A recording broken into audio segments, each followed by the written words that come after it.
If I asked you what the hardest working sales rep is in your business, what would you say? Or who would you say? Maybe you're thinking of your top salesperson. Maybe that person is you. Maybe you're wearing all the hats. But here's the truth. Your website should be your number one sales rep. It should be working 24/7 to attract leads, build trust, and close business, even while you're sleeping. The problem is that so many small business owners, the website is just kind of on the back burner. It's collecting dust. It looks nice, but it's not actually doing anything to drive sales. So how do you fix that? How do you keep your website visible in a world where AI is changing how people search? Well, that's what we're going to be talking about in today's episode. Welcome to Rocky Mountain Marketing. I'm your host, Katie Brinkley. Join us as we dive deep with the world's leading digital marketing experts every single Tuesday. It's all about giving you the strategies that are working right now, directly from those who are making an impact. With my 20 years of experience, I'm here to help you navigate the world of digital marketing. Whether you're looking to sharpen your skills or transform your business, you're in the right place. Let's get started on today's journey to success. Welcome back to this week's episode of Rocky Mountain Marketing. I'm really excited for today's guest. They're joining us from the other side of the world, from down under. Today, my guest is Wes Towers. He is the founder of Uplift 360, which is a digital agency helping businesses grow online with clarity, trust, and purpose. And this is what I love about Wes's story. A few years ago, somebody told him that his company wasn't worth much because AI was quote unquote coming for it. A lot of us in the digital marketing world have heard that. But instead of shrinking back, Wes leaned in, he embraced AI, doubled down on human connection, and turned that challenge into his most profitable year ever. And that's what we're going to talk about on today's show. He helps businesses turn their websites into their number one sales rep through practical, human-first marketing strategies. I'm so excited for today's conversation. Wes, welcome to the show. Thanks so much, Katie. It's a privilege to be here. I realize you've got a fantastic audience that follows you and lots of podcasts out there already that I've been watching, and I really appreciate the time. Yeah, well, I appreciate you getting up early. It's my afternoon when we're recording this, and so you're up at like the crack of dawn. So thanks for making an effort for the listeners. I'm really excited to bring on another Aussie. It's been a while since I've had an Aussie on the show, so thanks for being Great. that Aussie. Pleasure. Well, let's start with the big picture, Wes. A lot of small businesses think of their website as just something that they have to have. You're not a real business unless you have a website, but you say it should actually be their number one sales rep. So what do you mean by that? Yeah, absolutely. So, there's lots of noise and changes, obviously, with AI changing the landscape, how we work and how we find things online. So, with AI search, once upon a time, you just jump on Google and search for a company, a service or a product or whatever the case may be, and maybe the location. So maybe it was Plumber, Melbourne, and you just do that on Google most of the time. But now there's so many platforms and ways to research, and even not necessarily a reason to go to a website for that initial research phase. However, the website is really important in that it's a way to train and inform the AI platforms. So your brand, if you're fortunate enough to do it right, could show up when people are searching for a particular service offering. So it's not linear anymore in terms of how people come through and find you. You've got to kind of be everywhere, but your website is the one territory you really control, the messaging and your brand. And when people come to a point where they want to make a buying decision, more than likely, if it's a significant investment they're making, they're going to go to your physical shop front if you have one, if that's the kind of business you are, or they're going to go to your digital shop front, which is your website, to validate. They might have seen you on socials or wherever the case may be. But before they part with their money, they're going to go to your website and hopefully make an inquiry transaction. That's when the pointy end of the sale is made. So that's why I think the website really is it's like a salesperson for you, effectively. Yeah. And I think that with so many of us feel our website is just another checked box. It's up. Yeah, I got one. And now I can move on to something bigger and better. I can focus on social media but that's the thing is your website doesn't take weekends off, right? It doesn't get tired. It doesn't ask for commission. So your website, it should be working 24 hours a day, right? 7 days a week. I know I take Fridays off and Saturdays and Sundays. I'm not out there getting leads unless it just happens to come across my off time. but your website can be working for you. It shouldn't just be sitting there looking pretty and not closing sales, right?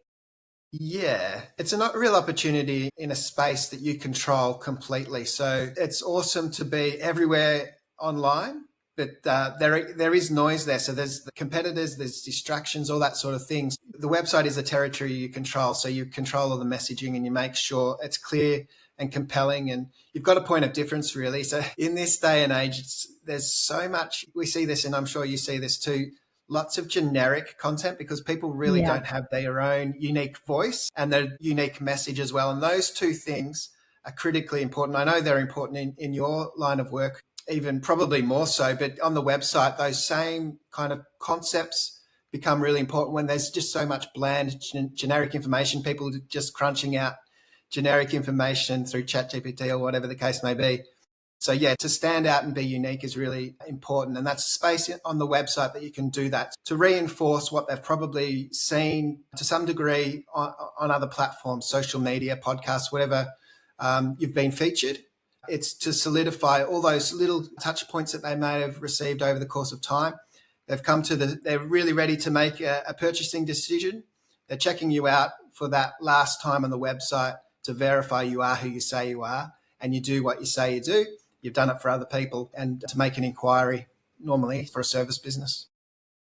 Well, one thing that I've seen you talk a lot about lately is this search everywhere optimization. So SEO Yeah, used to mean, get to the top of Google, but today with AI and ChatGPT and Gemini, they're answering the questions. They're not giving us a web page for us to go try and find the yeah, answer. They're just giving it to us. TikTok's a yeah, search engine now. Instagram's showing up in Google. Voice search is on the rise. People aren't just searching in one place anymore like they used to. So, can you yeah, explain what this search everywhere optimization is and how yeah. it affects small businesses? Yeah, so that's right. I know it sounds overwhelming because everywhere's a lot of places, and even to be Yeah. on every social platform would be incredibly difficult.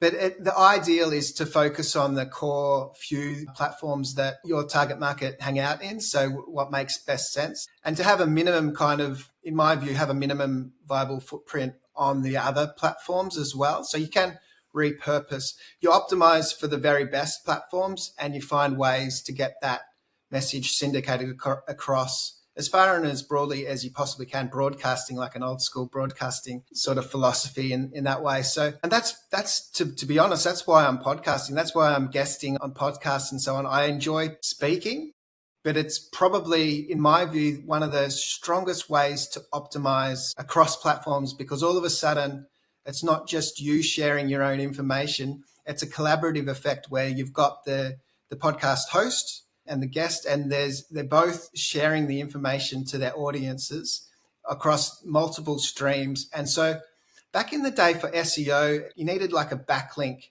so a link from another website to yours, and that built authority as long as it was a reputable website and somewhat related.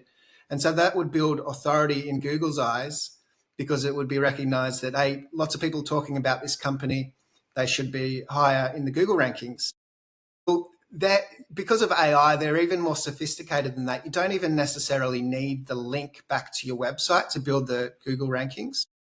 Just the brand mentions far and wide, as wide as you possibly can, everywhere. So that's what I'm talking about, search everywhere optimization. This is a key strategy for my own business. There's other ways to do it, of course. This is probably the simplest and the most effective in my view, and it aligns with who I am, being a people person. I enjoy the human connections and kind of, I think you touched on it before. So a few years back, a business value recognized AI was a huge threat to my line of industry and therefore gave me a pretty low business valuation. It felt like a bit of a kicking in the teeth at the time, but it really highlighted to me the need to engage in a human level, really. So use AI tools and techniques and strategies to streamline process and get things done faster, which has really helped business, but really to double down on anything I can do that's uniquely me, human connection, and things like this is obviously a great way to do that. That's what I'm up to lately. And, one thing that I've noticed just with ChatGPT, Gemini, a lot of these AI search tools, if you've never ChatGPT'd yourself or anything like that, do it because it'll surprise you what populates. So when I ChatGPT'd myself, I have two podcasts. I have this one, I have Marketing Trends Now. I guest on a lot of shows, and I've spoken on some pretty big shows, but I've also spoken on a lot of smaller shows. And it's shocking to me what the AI pulls its information from. And it'll show you if you say cite your sources and stuff. I'm like, so it pulled from that podcast, it pulled from Yeah. that YouTube show. And Yeah. that's the whole search, the new SEO that you kind of were explaining to us. Yeah, 100%. So it gives depth as well. So you can obviously communicate so much and from different angles, but it's always kind of your core is always the same, but it's shaped a little bit differently in different ways. So depending on it's like a conversation with the AI. So depending on the nuance of what you're asking for, different results will come out. So it's really, really sophisticated in the way it works. So it really, really does understand, and it does pull what it thinks to be the most relevant sources of information at the time, depending on, it knows you really well. If you logged in and you've had lots of conversations with ChatGPT, for example, it knows you really well. So it'll formulate the most useful information it thinks for you. Yeah. So for our websites to be working for us, what's a way that we could make our website work for us and utilize this strategy that you're talking about here, this new SEO? Yeah. So the way we're doing it is, so we build the core website, your sales based pages, your main pages of the website to firstly to be really compelling and the basic marketing principles that have been here forever, to have a compelling message and a call to action and all those kind of things, and the website designed to be simple really, because it needs to work on mobile, and the simple structure usually works best. Clean, sophisticated, elegant, fast loading, all those kind of basic principles. So that's the main cornerstone to the website. But then to feed it with lots of information that's uniquely yours through a blog, effectively, is what we do for a lot of clients. We're continually feeding fresh, unique information into the website that touches on different topics that the audience might be searching for. So there's the potential for every blog post to be featured in AI if it's genuinely unique and something that you've brought value to the marketplace. See, sometimes people are just creating generic content because it's just so easy to do that. But you've really got to add substance and value. And you can use the tools to enhance your writing. I often write blog posts, even for my own business, just talking to ChatGPT while I'm in the car, just brainstorming my own thoughts and just collating thoughts. It might be after a client conversation, thinking about, okay, this could make a great blog post, have a conversation. By the time I'm back to the office, it's kind of structured in a way that makes better sense than I was articulating roughly just in my brainstorming dump, talking to my phone.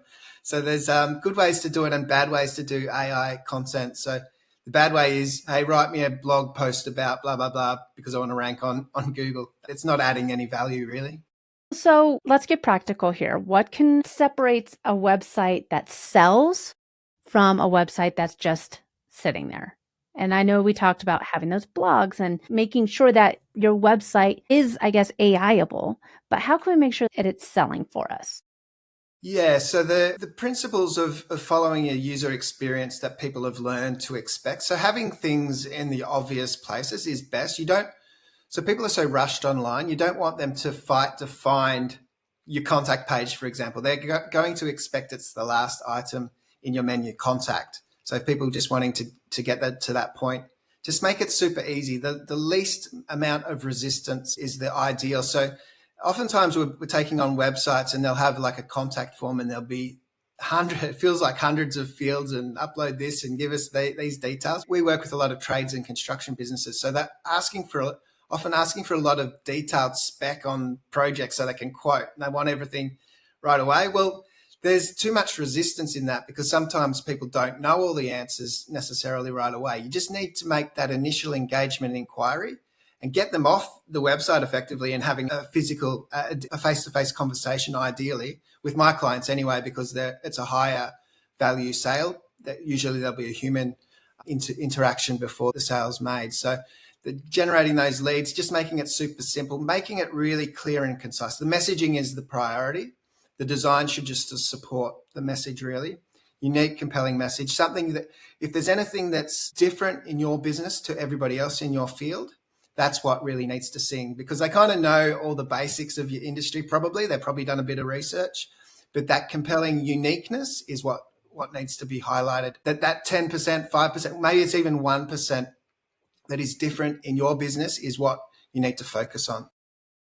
Yeah, and I think that if someone comes to your website and they can't answer, within 3 seconds of landing on your page of so who you are, what you do, and how you can help them, well, then they're gone. Yeah, What's in it for me? It's such yeah, a fast culture now, like, people aren't gonna be reading your whole website, and this is yeah, what makes your website work like an actual salesperson, right? It anticipates the 100%. question, it builds the trust, and it points people where you want them to go next. Yeah. Yeah, that next baby step. So micro decisions. Sometimes when it is like I mentioned contact forms before, if you can break it down into micro steps, those multi-step forms do a lot better than the long one overwhelming form. So you can kind of chunk it down and just let people make micro decisions and steps to get to the end result. That's really a good thing to increase the conversions as well. So you have your compelling and concise main web pages, but then you have that need for lots of substantial content in a blog is the way we typically do it for clients. So you're getting the best of both worlds, a compelling message, but lots of substance behind it. And for those people, I mean, not every blog post is going to be suited to every audience because it serves a unique and specific need in the market. But for those that it suits, they'll be drawn to that one first and then dig into your main web pages as well. Yeah, and I think that if you have a robust website, it's going to help you convert. I know that there's a lot of people that there's the one page website kind of philosophy, and then there's having the robust blogs, testimonials, all of this stuff. So let's talk about the differences between these two philosophies. And would you mind Yeah. kind of just breaking it down for people that might not know what I'm talking about when I say a one page website? Yeah, so those landing page style websites, they've been proven to have a far stronger conversion rate. Different people report different figures, but it seems to be around 3 times the effectiveness of the conversion.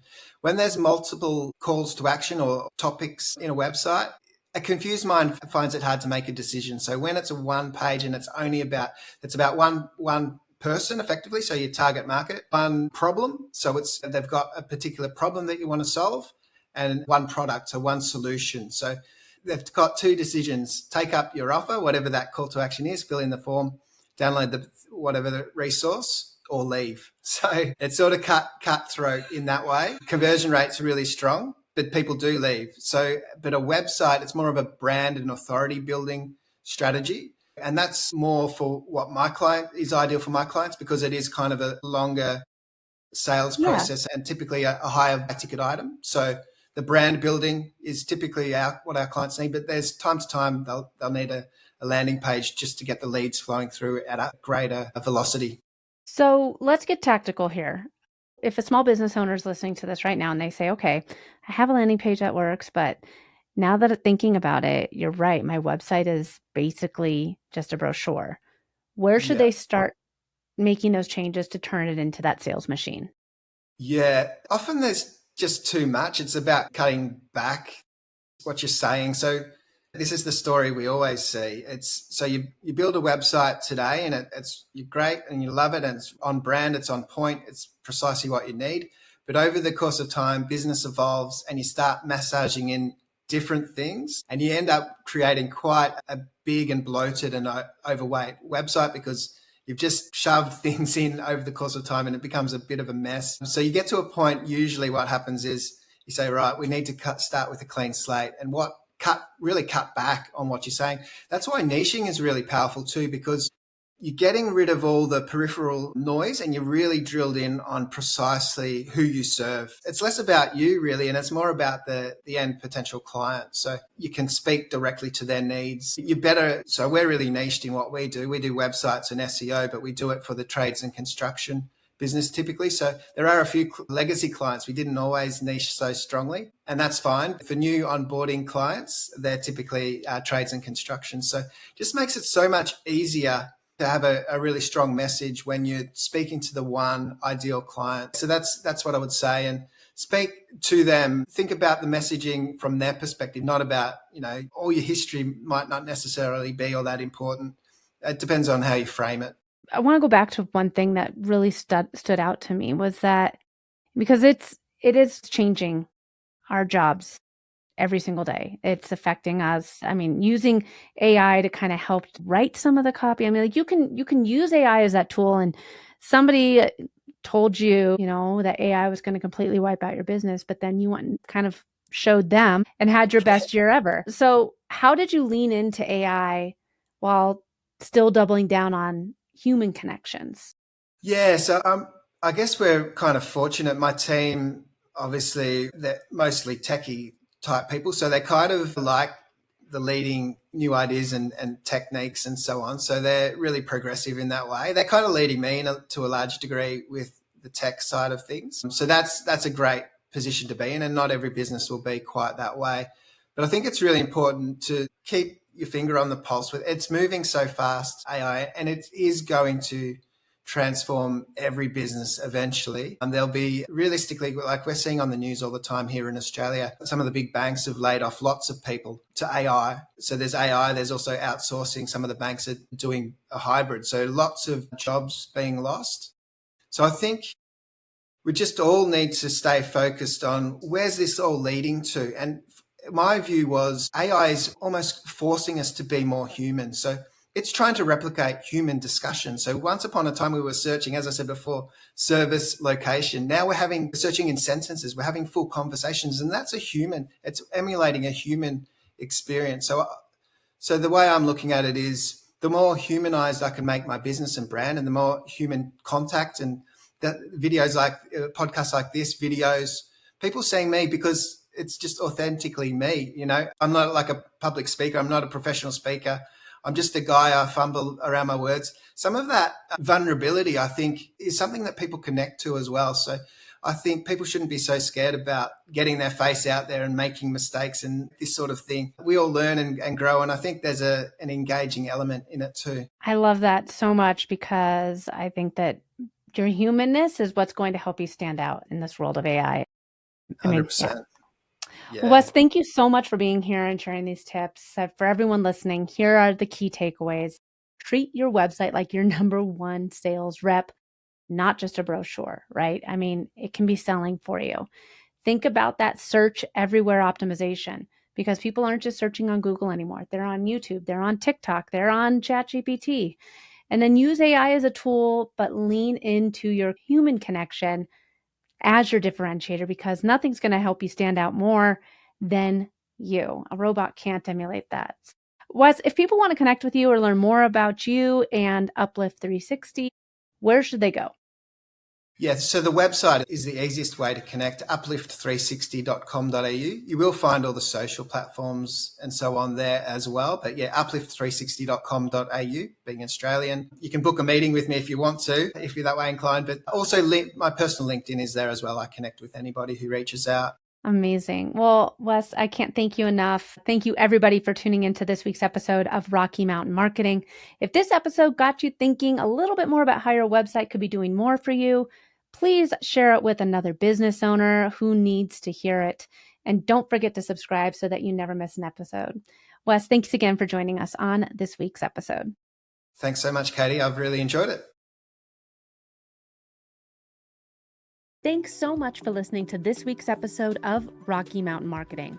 I hope you're leaving with valuable insights and the inspiration to lead your market. If you've enjoyed our time together and found today's podcast episode useful, I have a small favor to ask of you. Please hit that subscribe button to stay updated with the latest episodes. And if you know someone who could benefit from these episodes, maybe a fellow business leader or an aspiring entrepreneur, go ahead and share this episode with them. Let's spread the knowledge and grow together. Also, I'd love to hear from you and continue the conversation beyond the podcast. Visit me at katiebrinkley.com to connect, to find more resources, or just to share your journey. And be sure to pick up your copy of my new book, The Social Shift, at katiebrinkley.com/book. Thanks again for tuning in. I'm Katie Brinkley, and I can't wait to dive into more strategies and stories with you on the next episode of Rocky Mountain Marketing. Let's keep on taking your marketing to new heights.